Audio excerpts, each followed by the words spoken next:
অনেকদিন পর নিজেকে নিয়ে কিছু কথা লিখলাম। ধ্বংসের দিকে তাকিয়ে মুচকি হাসি দেওয়া অদ্ভুত মানুষ আমি। হয়তো আমি পাগল, হয়তো অনুভূতির ভিতরে কোনো এক গভীর অতল দুঃখ বাসা বেঁধেছে। তবুও নিজেকে জোর করে হাসাতে শিখে গেছি।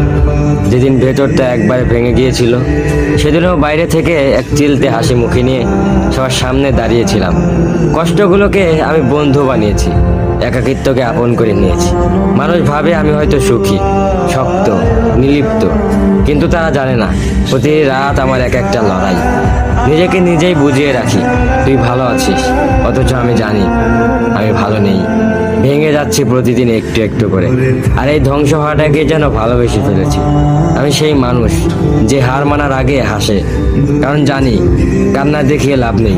পৃথিবী শুধু শক্তদের মনে রাখে, দুর্বলদের নয়। তাই আমি অদ্ভুত, আমি অনুভূতির আগুনে পুড়ে যাওয়া নীরব যোদ্ধা। আমার জীবন কোনো সুখের গল্প নয়, এটা নিঃশব্দ বিপ্লব, যেখানে হাসির আড়ালে লুকানো থাকে হাজারো না বলা কথা, ভাঙা স্বপ্ন, হারিয়ে যাওয়া আমি।